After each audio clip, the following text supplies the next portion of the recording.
What's up, horror fans? Pete here from the Lasser Cast, where me and my co-host and friend over there, Danny Torkel, Dr. Zayas God, review horror movies and streaming shows. There's a lot of horror out there right now. We still have to do our best of 2025 video, but we decided to go back and watch the Stephen King show Castle Rock after we loved Welcome to Derry so much. So for today, things might get a little intense between Danny and I. We might have a Siskel and Ebert moment, because I think that we have different opinions on the second season of the show. So, Danny, before I get us going, I want to ask a couple of questions. You want to give me like pretty quick, succinct answers real quick, okay? So, first off, you thought that the finale of Stranger Things it was better than the Sopranos finale, the Lost finale, and the Seinfeld finale. By a lot. Okay, perfect. I feel like a lawyer and I have you on the stand right now. Okay, and then besides that, you would say that Welcome to Derry got you would say it's like a 9, 8.5 if you averaged all the episodes together. Yeah, definitely. Eight plus. Okay. And now my third and final question, Your Honor, is so now you're saying that this second season of Castle Rock shit the bed when it ended. I think that's a oversimplification. I think this was a case where the show for me hit its peak. This was a weird season of television to watch. Yes. Because one of the biggest issues that we have covering shows is, let's use this number of episodes, 10. We normally get a good first to second episode, maybe a little bit of a slow start, but by like episodes 2 and 3, we're getting into the show. And then around episode 5, we get into the lull of like, all right, let's get it back to that storyline that's going to bring us to the finale. And then usually it's like episode 8 that pulls us back in, and we're rip roaring to the finale of the season. Okay. I thought this season of Castle Rock, the final season of Castle Rock, right, I thought it got its best between episodes 5 and 8. Mm-hmm. Okay. And I think episodes 9 and 10 did not meet my expectations of what I thought they were building to. I thought the climaxes and the finale moments of the season-long storylines fell very flat for me in episodes 9 and the first half of episode 10. And they did a couple things plot-wise that I really liked, and then got almost immediately let down by when those things saw their resolution, to the point where I was like, what was even the point of that? Overall, I think the highs of Castle Rock season 2 are higher than Castle Rock season 1. Yeah, I agree. But I feel like I was more into the overall story and the mystery of season 1, albeit we both said it fell flat at the end. And I even made this joke to you in a text message. In many ways, Castle Rock is the most Stephen King show that I think I've ever watched, where it hits all the Stephen King beats. It generously borrows from Stephen King stories. Right. You think it's going in a couple very obvious Stephen King ways, and then it kind of drifts off a little bit to the side.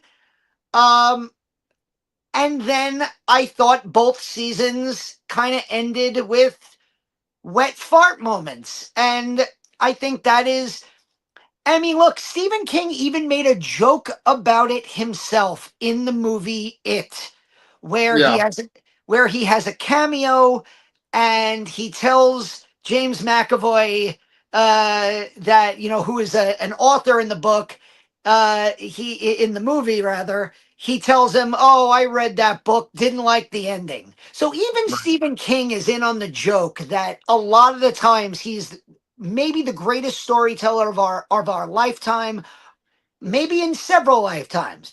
He's certainly the most prolific and probably has made the most money. But his endings are give or take. And I Yeah. thought that the endings, not that he wrote this series, but it's obviously based on his work. And I think it's kind of poetic that the season finale of season one and the last couple of episodes of season two kind of let me down a little bit. Overall, though, I feel like if you're a Stephen King fan, and maybe this is me jumping all the way to the end at the beginning, but I feel like overall, if you're a Stephen King fan, this is worth a watch. Yeah. Especially given it's no longer on. I actually looked this up. It was on Hulu when it Right. premiered. So it's not like it's you have to wait every week for another episode. It's on Netflix. You can go and binge it now. You can watch an episode or two a night. Right. And yeah, I think that if you're a Stephen King fan, if you're a Stephen King completist, I think this is a fun couple of seasons of television that you could quickly watch, enjoy, get something out of, enjoy the world that is built. Yeah.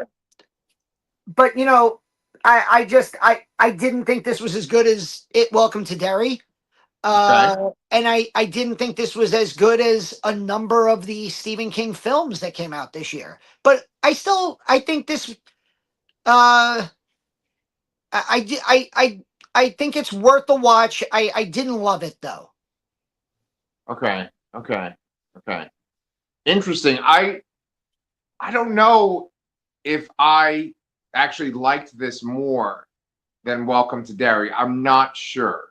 I'm not sure because there's great characters in both of these shows, right? In the first season of the show and the second season of the show, and then Welcome to Derry. And then there's some really, really great moments in Welcome to Derry. I don't know if there's an episode of Welcome to Derry that is as good as episode 5 of this season of the show. But I think that like what's really interesting about what you just said is you were saying that like you thought it was going to go in a certain way and maybe it didn't, and like certain things didn't pay off. And I really kind of want to see what you mean by that, because to me it kind of felt like it told a complete story, and I didn't really feel like there were really shocking twists. Let's kind of unpack it. See, because I wonder like who's actually watching this video, right? Like, is it someone that hasn't watched this show but they just watch our show and so they just want to kind of just listen to us talk about it? Is it someone that really liked this show and they're just seeing these new guys talk about it? Whatever the case, let's just kind of unpack it a little bit. Like, this show is mainly focused on Annie Wilkes, Kathy Bates' character from Misery, and what's the name of the actress that plays her in this Lizzie Kaplan. Thank you. Lizzie Kaplan does a phenomenal performance in this. Like, she's somehow Kathy Bates from Misery, but then like her own character too. I think it's this amazing performance. Do you agree with that? I thought she was very, very good. Okay. You still hear me, right? Yes. Yeah. I thought she was very, very good. This is nothing against Lizzie Kaplan, but with my horror movie club, we are watching Misery. So I just rewatched Misery. Yeah. And Lizzie Kaplan is excellent. She's not Kathy Bates. Kathy Bates. Yeah. Kathy Bates is in another universe. And this goes for like acting in general. And Pete, I don't know if you know this. I know you live in Texas, but they have these things called cups that you can pour the liquid into. Our podcast listeners aren't going to know. I just basically just took a swig out of a giant bottle of soda. But No, keep talking about Kathy Bates. I want to. No, Tell me more. I mean, I feel like Misery is. I would love to talk more about Misery with you. Just in a like, we could do a whole episode on Misery, and like commiserating about Rob Reiner and Stand by Sure. Me, and Sure. Misery is. I feel like Misery is the type of movie, and Annie in that movie, in the book, is such an important character because so much of the world that we live in today, including the world of podcasts and YouTube and Facebook and social media, is toxic fandom, and she's the original toxic fandom. Yeah. Like before, and I was trying to explain this to my students, like she's toxic fandom before the internet existed. Right. And like I was like, today you just like will say the nastiest stuff to people online, but you're not gonna like break their legs with a sledgehammer. Right. Uh, she did, and um, I to get it back to the show, yes, Lizzie Kaplan was excellent. I also thought the girl who played young Annie in the flashbacks was Yes. fantastic, and I Yup. looked her up, and apparently she is a pretty decent. I don't mean decent actress. She's pretty popular now. She's in a I think she's in a new show, and she was in a recent movie. I didn't write her name down, but she was excellent. The younger Annie as well. Yeah. I really like those flashback scenes. I think that was the episode 5 that you are Yeah. referencing. Yes. Yeah, I really like that, and I loved John Hugenacker, who played her father. Um, Mm. I there I felt a lot of like very strange kinship with like his character. Mm. And what? No, it's weird, Danny, because I kind of didn't want to talk about this while we're recording, but like that episode felt very personal to me. So it's weird to hear you be like, I related to the dad, It's like, really? I I feel like I just, since I became a dad, uh Yeah. I feel like I've been more receptive to noticing portrayals of dads in movies, and certain stereotypes about how it's easy to do certain things with. And so when there's a dad figure that seems to genuinely love and care for his child, Yeah. and we have kids the same age, especially Pepper and Charlotte are basically the same age, Right. and Annie in the flashbacks is like 16, which is almost our kids' ages. Right. Um, and he's, I know for you, I can even imagine struggling writer, um, other things. I can imagine like much more than me. Uh, but yeah, I just felt like there's like parts of me that want to like fly away and get shit done and write stuff down and be more creative and be free to be more creative, and also be a great good dad, and I thought he did such a good job, that Right. actor. Right. I really liked that storyline, and you asked me like what were some of the things that I really liked that storyline, and then I really liked that they brought it back, and then they just ended it just like that, and I was like, "Are you fucking kidding me?" I didn't like. I didn't like the whole Rita comes back only to be like killed off in an episode Oh, thing. okay. Yes. Okay. With that, we'll agree because it's such a big plot point, and then it's just like taken care of right away. I agree with you on that one. I agree with you on that one. Let's just dive into this episode 5 because I think this is the real golden nugget. We can get the overarching plot after this, but like basically, we're getting Annie Wilkes's origin story, and so in this version of Annie Wilkes's origin story, she has a learning disability. She's not able to read, and she's homeschooled by her father eventually because she has issues at school. She's violent at school because she's sort of an outcast, and then her dad homeschools her. But the way that he does it is he's been working on this novel for years, and he's like reading passages of the novel to her. He's having her like read the passages back to him, and they have a bond and they feel like they're making progress. But then at one point, the wife kind of calls the bluff. Her mom calls the bluff and is like, read this. And she's like struggling to read when she's like 16 years old. Now, what's interesting about their relationship is that it seems like, oh, is there something sinister going on there? Is there some kind of molestation going on there? I'm going to choose to believe that there isn't. But it's just like this daughter-father bond.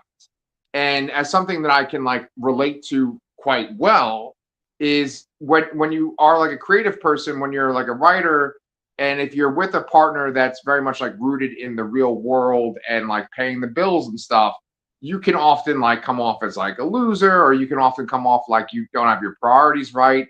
And they really capture that in this episode of like the two parents butting heads.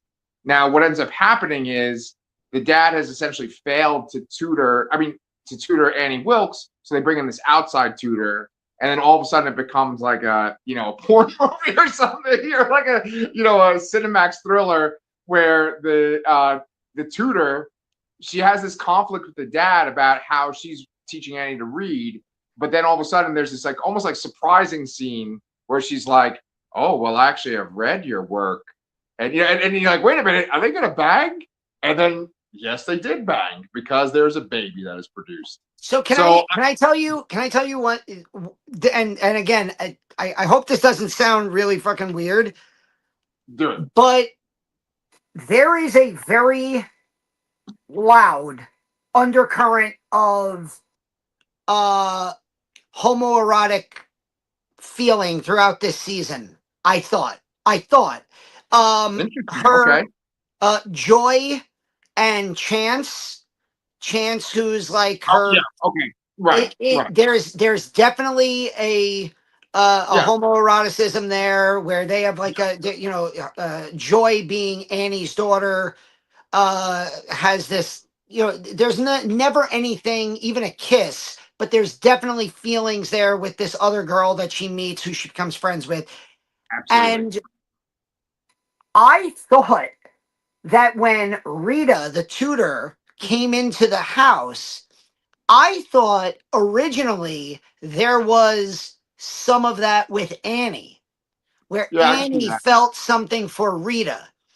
Okay. And I think that is partly what leads to what ends up happening, the antagonism between them. Obviously, it's the "you broke up my marriage" thing, but I think that was part of it.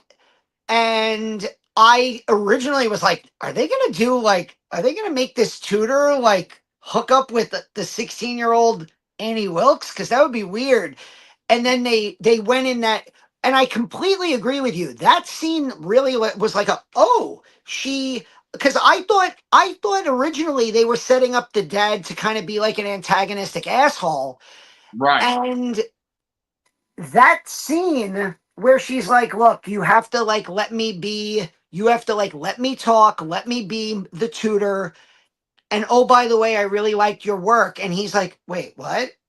And it was just like to get gratification from a stranger, where he's obviously been in this loveless marriage for years and has not received any gratification from his overbearing, overly religious, overly sensitive to everything wife. It was a very strange and kind of somber-ish moment in the middle of this like horror show about Stephen King characters. Right. Yeah, it turns on a dime. Like, it goes in a different direction. It just turns. You're like, oh man, that guy must be like rock fucking hard right now. Hearing that about the woman, but it leads to tragedy. You and I, we've reviewed so many of these things. We kind of start to predict, oh well, now this is going to be the next scene. This is going to be the next scene. So I knew that as soon as Rita had a pregnant belly, I'm like, oh, okay, that's Joy. And then I guess Annie's going to kill the dad, and then she's going to have Joy. Now, I was going to ask you, Danny, do you remember when Hill House came out? Like what year it was? 17, 9, it was either 2017 or 2019. Okay. So I mean, it's sort of around the same time as this. I remember that in the beginning of the season, Annie would have these flashes of like a man in like a coat, and he had like a hat on, and it kind of reminded me of the flashes they would have of like Carla Gugino and stuff in Hill House. You know, it's kind of similar. You know, Flanagan and Daps. Or the bent neck lady. Yeah. So there's stuff like that, but regardless, it's like okay, you knew that she was going to murder someone, right? And what happens? What's a really great twist? I mean, it's a very well written episode. Is that the dad keeps talking about the laughing place or whatever, like the sort of like optimistic place, and then he refers to Rita, his new love, as the laughing place, whereas Annie felt like she was that for him. And he dedicates his book when he finally finishes it. He dedicates it to Rita, and that's what kind of puts Annie over the edge. Now, the sequence in which she actually kills her father is a pretty amazing sequence as well, because it's not like she kills him with an axe or stabs him. She essentially pushes him down the stairs, and he gets impaled on the banister. And like she tries to lift him off the banister multiple times. He's just like, oh, and it's so sad too, because he's like, it's all right, it's just really well done. Yeah. I just looked up Hill House, and it was 2018. Okay. So I mean, first season of this is 2018, so maybe this is post Hill House. But one other thing I wanted to talk about with that whole episode, and I want to get your thoughts on it too, man, is this baby is born by this point. When the dad is killed, this baby is born, and she stabs Rita with some scissors. You think Rita's dead, and then eventually what happens is Annie goes to take the baby and go with the baby into a lake and drown herself and drown the baby. And here's one thing, I don't know if you know this, Danny, but like I just kind of have this thing for like innocent people in general, but certainly like children and babies and infants. Like it's very like important to me. It touches me. And like when things happen to innocent characters in movies, it really bothers me. And that fucking moment when she's holding the baby and the baby just kind of starts laughing at her, like that really got me in gear. It also helped that was one of the cutest babies I've ever seen.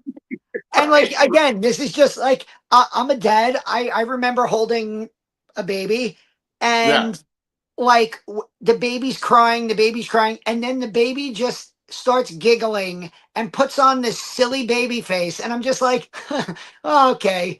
I mean, how can you drown that? Right.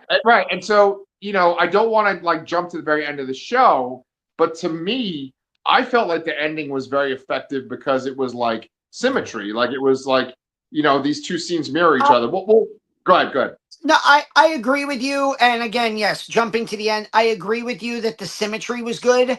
And I didn't hate that ending. I just didn't like how we got there. I thought there were other potential outcomes, or just ways to get to that place.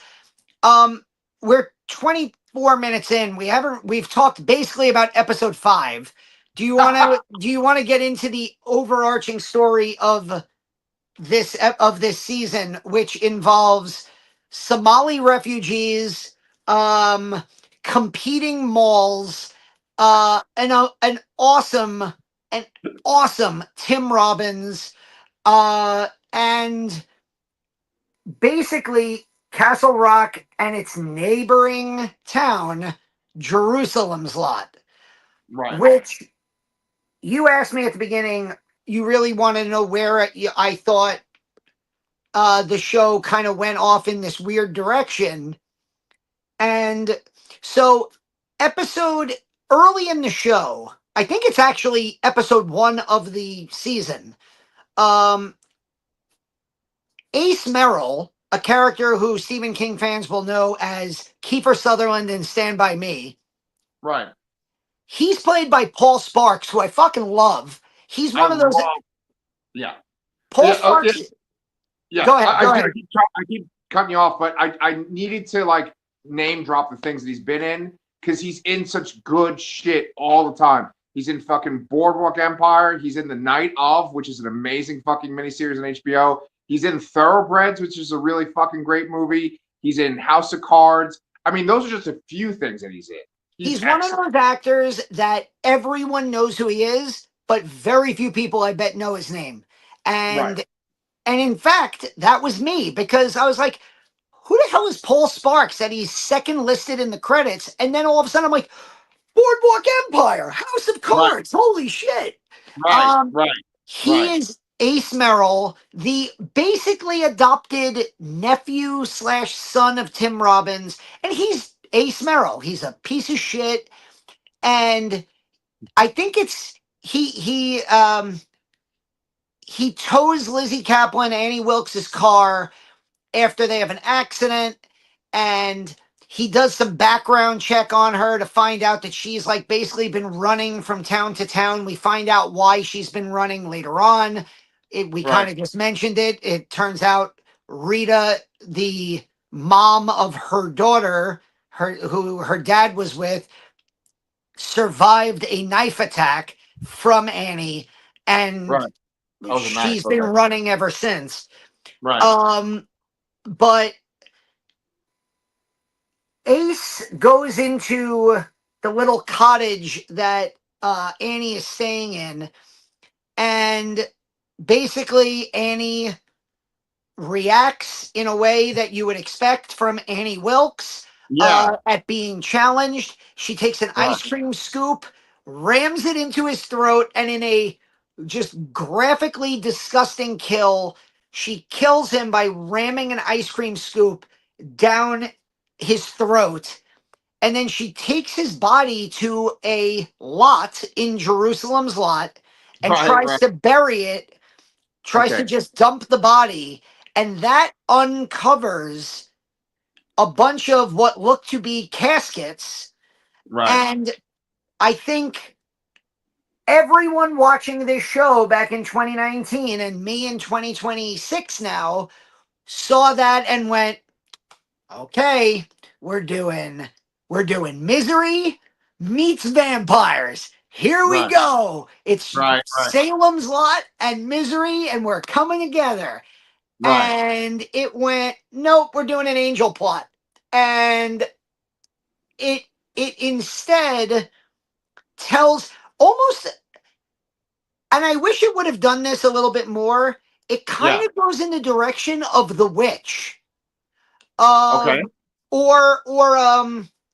Fear Street 1666, where there's like the original settlers of the land, who were these French religious settlers in the 1600s. One of the women there claims to have seen an angel, and in order to, and they're going to be born again by like basically dying and coming back to life as these vessels for the French missionaries. And so everyone in Castle Rock is going to end up being killed and brought back to life as a vessel for this French missionary so that they can wait for the coming of their angel. And for the whole season, I really thought this was all. I'm like, they're still vampires, right? They're like, I'm like, they're dying, they're killing each other, they're burying them, they're coming back to life. They're in Salem's Lot. Right. Why aren't they just vampires? It would have just made it so simple. And and instead it kind of dragged down into this never-ending plot of like, let's kill this person, turn them into a vessel, speak French for a little bit, show flashbacks of like some pretty like intense. Like that's when I looked up to see what channel this was on, and I saw it was streaming. That's why there's so much sex in this season. Yeah. Like having sex in a church while there's like priests hanging upside down, burning. Yeah, Right? Yeah. I will say, I did gasp at one moment of like, oh my god, and that was when in the flashback they reveal the angel that she sees. Oh yes. And it's Bill Skarsgård. Right. And they tie that back to Ace ties that back to who is in the cage in season 1, and you're like, oh, he was an angel. That's why he was able to cross times, and that's why maybe he's an angel of death, and that's why when he appears in front of people, they suddenly go crazy and start wanting to kill the person they're with. Yeah. And I was like, oh, they're going to tie it back to that. Holy shit, that's awesome. And then it just kind of became a thing. I kept waiting for the statue to come to life. I felt like I was waiting for stuff to happen. Yeah. And then it kind of just was like, here's an explosion. And that plot's over with. And I was like, okay. Yeah. So there's actually quite a few things to talk about with what you just said, right? First off, the explosion happens, and then we just cut to the epilogue with Annie Wilkes, and there's nothing with the remaining people in Salem's Lot, right? You have that one lesbian girl that was the friends with Joy. You have these 2 Somalian refugees that Tim Robbins adopts, and you don't see them beyond that point either, right? So by all that you know, that lesbian girl might have died in the explosion.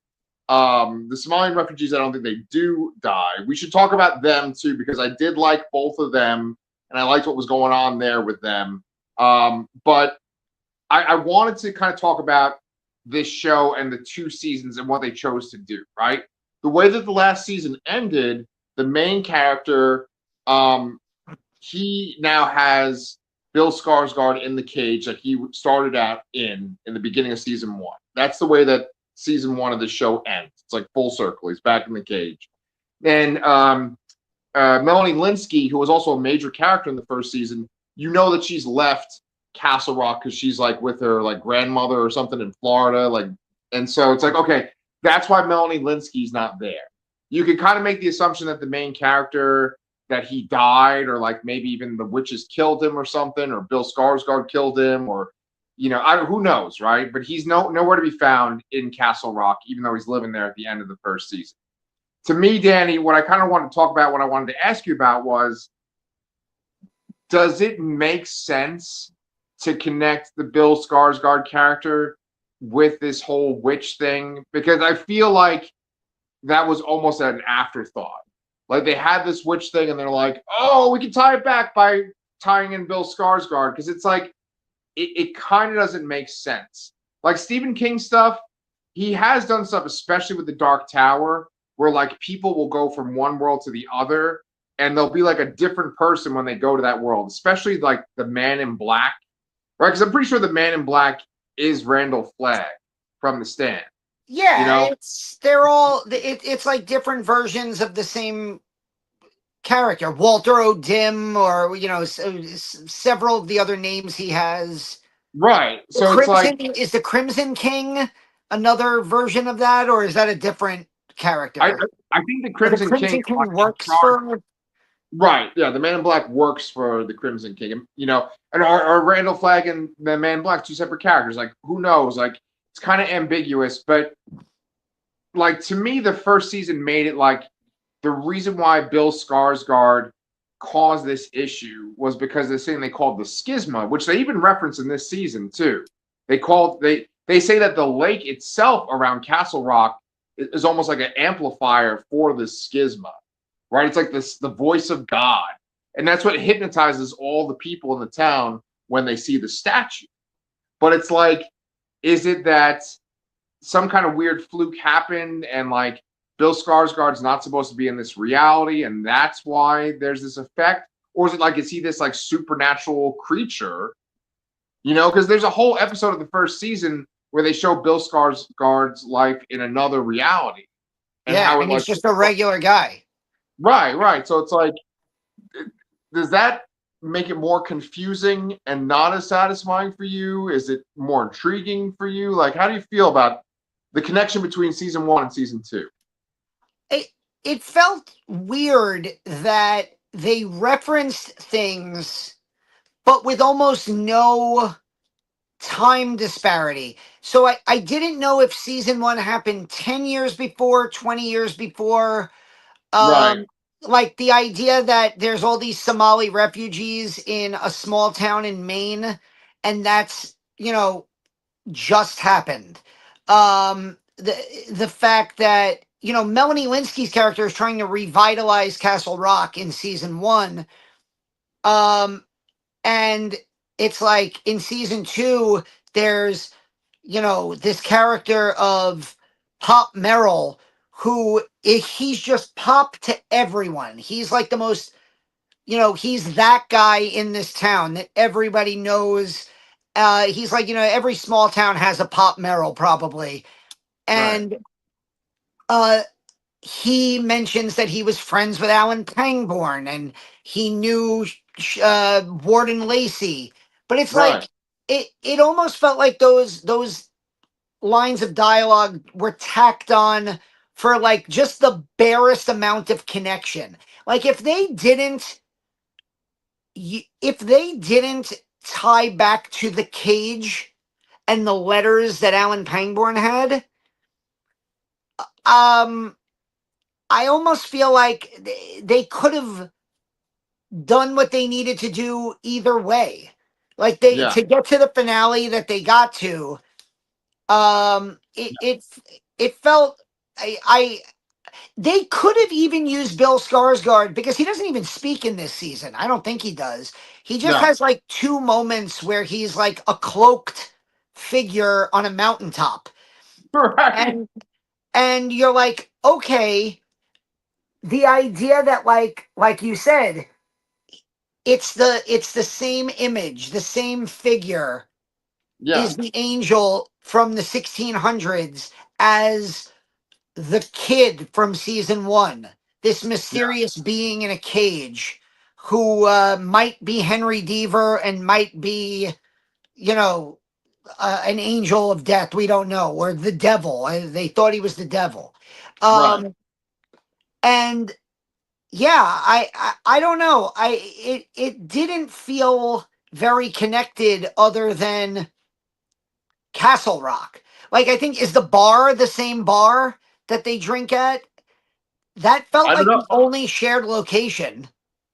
Yeah, I think you're right. I mean, I'm not sure. That's a really good question. I was going to ask you the house that they refurnish, that they like fix up. The That was like a Marston house. right. That's in the Salem's Lot book, right? That's where That the yes, of course. That's what's that's what's the name of the vampire in Salem's Lot? The main vampire, Count. oh no, oh my god. Oh I keep thinking it's Count Orlok, but that's in no. It, Nosferatu, right? yeah, he Barlow. Oh. Barlow. Right, Barlow. Yeah, Count Is Orlok. it That is Bill Skarsgård too, coincidentally. You know. yeah, Right. Kurt Barlow, I think. Okay. Right. So he's in that house in Salem's Lot. Yeah, Yeah. that's the Marston house is like the haunted house in Salem's Lot that gets bought by um and I think James who's the actor? It's a famous actor who plays the familiar. Uh Oh, in the original, the Toby Hooper one, yeah. I can't remember. I actually just watched the remake a couple months ago too. Oh, with Lewis Pullman. Yeah. It was fine. Yeah. I thought that felt very Stephen King. I mean, I felt like this felt very Stephen King. If you guys go back and watch our review of season 1, you'll notice that I say like, oh, there's not a lot of that weird kind of quirky dialogue that Stephen King has, but like Annie Wilkes is like a quirky dialogue machine, right? Like there's so many weird little things that she says in this season, and I mean, I think it's great. I was sort of excited when it seems like she's losing her mind, right? One thing we should point out is that she's been traveling across country since her father's death, right? And she's been going with Joy, acting like Joy's her daughter, moving from place to place. And she'll go and get meds at the hospitals that she works at to deal with her own mental illness. And then she gets caught at this hospital by the Somalian woman, who we're going to talk about her in a second. But the Somalian woman gives her a combination of meds that should work for her. And what's really interesting is that she starts to think that she's losing her mind, but really what's happening is Ace has come back to life. And it's not an hallucination. It's actually, no, the guy is actually really there. And Yeah. like, go ahead. I that was one of the other issues. I felt like there's parts later in the season where she's talking with Ace where she doesn't seem to remember that she murdered him. And like at the bar. yeah. And I was like, I feel like I don't know. I felt like there were characters that I was kind of into, and then, in almost typical fashion, when you have a show that has too many characters, some characters get lost in the shuffle. Yeah. I liked Joy branching out and finding those friends and going out on the water with them. I thought that was like really good character building stuff. And then she gets like this great moment of like, oh, she's finally gonna like stand up to Annie, and she finds out the truth, and she's gonna like leave Annie. And like in my head, I'm like going, oh, so that's how Annie ends up alone and goes off to do misery. You know what I mean? Right. And like an episode later, she just kind of decides, no, I'm going to stay with this person who I know is crazy, who has been, becoming more and more dangerous. And now I know that she murdered my father and is actually my older sister. Right. And that she thought she murdered my mother too, but my mother's alive. It's very Chinatown, like my sister, my daughter, my sister, my daughter. Right. And right. And after all of that, when Joy just kind of decides, no, I'll stay with Annie, I was like, real what? And yeah, right. And then like Rita gets like, she's like a hero's return to like be killed off like accidentally at the end of that episode in like one of those like, whoops, I dropped the gun and it fired up moments. Right. You know what? Her death is actually kind of similar to what's his face? Dick Halloran's death in The Shining, of where it's like all buildup of her trying to get there, and then she just gets taken out like right away. Danny, I'm here to save you. Right. So I mean, like, there are multiple characters, and I feel like your mileage might vary with each one. You kind of talked about how Tim Robbins is great. Tim Robbins is responsible for so many of the characters in this season. He has 2 nephews that he's raised because his brother-in-law essentially killed his sister, so he had to raise his brother-in-law's kids. That's Ace is one of them, and then Ace's brother. Then we find out that Tim Robbins himself actually killed a woman in Somalia when he was a soldier over there. And we see that story. We see this backstory where he's on a mission. This woman has a machine gun that she took away from her son and was going to bring back to the people that gave it to him. Then she sees these soldiers with her son, and she starts running with the machine gun in her hands, and then the soldiers take her out. Tim Robbins is the soldier. And then we find out that like he's gone ahead and adopted the kids of the mother that he killed. Now, I can't remember either of the... Abdi is the boy. Abdi is, and then it's Nadia. Right. Now, Abdi is played by the guy from Captain Phillips, who was the head... Barkhad Abdi. Yeah. And I actually thought he was really great. From what I had heard, I thought that he went back to working in his brother's cell phone store after he was in Captain Phillips, but I guess apparently he's been in other stuff. And I thought there was like real range because I felt like he was very different from his character in Captain Phillips, and I liked him as almost like a crime boss in this. Yeah, I liked him also. He's awesome in Captain Phillips. I mean, Yeah, yeah, that's like it's like he's a meme. Like me, I'm the captain now. That's a meme. But I really like Yusra Warsama, I think her name is. She played yeah, Nadia. She was yeah, really good. And I really like their relationship, the ups and downs of their relationship with Tim Robbins as like, things get revealed and secrets get revealed. I thought they did a good job with that story. And yeah. She's the I, second best character after Annie Wilkes. I feel like oh not yeah, even. I think so, definitely. Yeah. I thought all the acting on the show was good. Yeah. My issue overall was just that I felt that there were a couple of storylines that, like I said, I thought to put so much emphasis on the Annie backstory to bring Rita back and then to really, to use a phrase that the kids say, to do her dirty. Um, I that really bugged me. And then uh I thought that the whole plot of like the waiting for the angel to come back, it took forever. It just like I felt like it was 2.5 episodes of like all of the town as basically these like zombies following the statue. And Yeah. I'm just waiting and waiting and waiting for something like cool to happen. Right. Is the angel gonna burst out of the statue? Is the statue gonna come to life? Is uh Bill Skarsgård gonna like make this dramatic return? And it's like, no, nothing happens.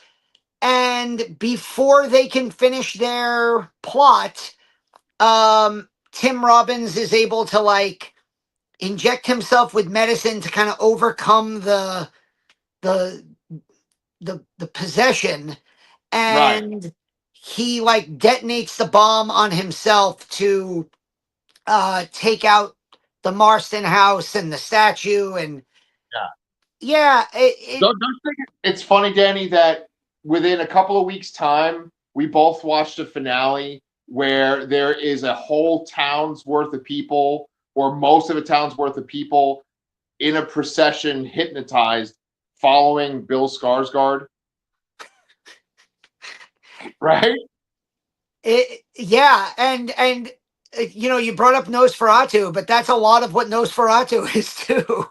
Right, right, right. Yeah, I mean, there's something about that guy. I mean, because I remember watching that episode. They do a cold open for like, I don't know, maybe the second to last episode, and they just show all the people in the town following this statue. And I was like, wait a minute, didn't we just see fucking Pennywise like blowing out of a tuba and making all these kids follow him too? Oh God. But we kind of talked about how that part feels kind of almost anticlimactic. Rita's death feels anticlimactic. But I want to get your thoughts on when Annie kills Joy. So you didn't like how that went down? I did. It just, I don't know. Like you said earlier, you don't like when bad things happen to like good people. And it felt like for me, the entire season seemed to be building to Joy realizing who Annie was and getting away from her. Yeah. And for the season to end with, after like multiple teases, for them to end with like she does finally realize that who Annie is. She writes a letter basically saying, basically just Joy basically does what Annie's father did, what Joy's father did, which is basically say, I have to go away for a while. I need a break. And uh, she is her mother. As much as like her father tried to like influence her, we skipped over the part where her mother basically tried to killed herself by driving her and Annie into the lake, or into the water by their house, and Annie broke out of the car, but the mom drowned. And so she basically just becomes her mother. She kills her daughter in the water. Full circle moment to when she was going to drown Joy as a baby. And you, so I get it from all the narrative standpoints and like the storytelling standpoints of all the symmetry of everything. But I really just felt like Joy as a character, I felt spent 9.5 episodes coming to the realization that I have to get away from this woman. And I kind of just thought they could have done that. I thought they could have done the exact same ending without Joy getting killed and with Annie just being crazy and having like seeing Joy next to her in the car, seeing Yeah. Joy with her in the bookshop at the end. Yeah. I also think they missed a golden opportunity to cast Stephen King as Paul Sheldon.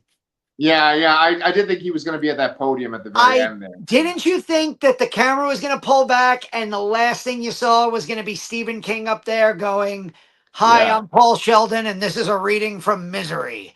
You Right, know. right. But yeah, I thought they could have achieved the same ending and Yeah. let Joy get away. Yeah. Um, Yeah. but I think you have a good point. I think you're right. It could have the same, like where Annie ends up could have been the same, even if Joy lived. I think the only wrench in that is that I think that Annie would do everything she could to find Joy if like Joy had run away. You know what I'm saying? yeah, that's a fair point. I Yeah. don't know. I don't know. Well, we are 52 minutes in. I know we can talk about this a little bit more, but you have a kind of a wrap up. You kind of blew your load like the dad into the reading tutor. You kind of did that like we were like 6 minutes in and you did your little recap. But go ahead. You got anything else you want to say about the show? I honestly, I agree with you. I'm spent. So I like. I'll just reiterate in case somebody jumped ahead to the end. Look, if you're a Stephen King fan, if you're a Stephen King completist, if you liked work based around his fiction, it's 20 episodes. You can binge it on Netflix. It'll take you a week and a half to get through 20 episodes. It's got great actors who you know. It's got characters that you know. It's got locations that you know. There's a lot of times where you'll watch this show as a Stephen King fan and go, "Oh yeah, okay, oh yeah." And if you're not a Stephen King fan, honestly, I don't recommend the show. I don't think you'll get anything out of it. And that's I think if you're a if you're a horror fan, I think there's other horror shows to watch. I think this is and I think this is part of the reason that after 2 seasons, it kind of went quietly. I barely remember this being on, and this was, you just said 2018, 2019. I'm becoming obsessed with Mike Flanagan's Netflix Haunting of Hill House during this time. Like Yeah. this is like peak binge worthy TV shows. And I Yeah. don't remember anyone talking about Castle Rock. And Yeah. I feel like it was very niche. Had it just been a straight Misery reboot, had it just been a straight Salem's Lot reboot, I think a lot more eyeballs would have been on it. I like the idea. The co-writers or the co-creators, Sam Shaw, Dustin Thompson, obviously massive Stephen King fans, and I like the idea behind it. I just think it was so niche that if you're not a Stephen King fan, it's just two episodes that are barely connected, two seasons that are barely connected, that have, for me anyway, fairly dissatisfying finales. Okay. 6.5 out of 10, 7 out of 10. You know, I think there were some episodes that were 9s and 10s out of 10. But Right. I think that overall it falls to about a 6.5 to 7 for me. Season Yeah. 2. Okay. Okay. I see what you're saying. Interesting. I think I like season 2 overall more than you did, but I agree with actually a lot of the points. I'm glad we had this discussion because you kind of made me think about a few things in the show and how it could have been done differently. So, what do you call it? Do you want to real quickly before the hour's up, just talk about like what we got going on the channel? Next week, we are getting our top 10 of 2025 out of the way, and had 28 years later the Bone Temple come out 15 days earlier, it would be, yeah, my number fucking one. I have a short review on the channel right now. I went to a press screening last night at the Union Square Regal, and Pete, and I've seen this on Twitter, at multiple press screenings now, there were loud cheers and applauses in the middle of the movie. There is a scene in this movie, 28 years later, The Bone Temple, that is as good or better as that scene in Sinners. No, no, no Pete, fucking way. Pete, No. Okay. All right. All right. I'm going Thursday. So, all right. All right. I said this in our group chat with Chris and Brian. There Yeah. are moments. There are moments when you are watching a movie where you're saying to yourself, "I can't fucking believe I'm watching this." You only say that when something is so laughably bad or it is so fucking amazing. And I had multiple of those moments during the Bone Temple. And listen, I I am as much as in shock as you are, Okay. because we reviewed the first one, and we kind of, I think we agreed, kind of, we liked it, but we wanted to love it, but we only liked it, and parts of it, especially I think for many people, the ending just was an out of nowhere, like, what the fuck. Right. Right. Right. And Nia DaCosta, what she does in this movie, I cannot wait for you to see it so that we can talk about it. I cannot wait to go see it again. Athena and I are going to go see it Saturday afternoon or evening when we Nice. get home from doing something in the morning. It is maybe the greatest January horror film ever released. And if it is not my number one horror movie of 2026, I will be shocked. And it will also mean that we've had a great year for horror in 2026. So 2026 has started so far with We Bury the Dead, Primate, and 28 years later, The Bone Temple. I am declaring it. It is officially the greatest January of horror movie releases of all time. Last year, I saw fucking Night Swim in the movie theater. This year, I got to see these three movies in the span of a week and a half. I fucking love it. I'm here for it, and I can't wait to do our top 10 of 2025. Nice. All right. Well, I'm really glad I'm going to see this fucking movie on Thursday. And so make sure you guys like and subscribe and come back on Thursday when Danny's going to take me to his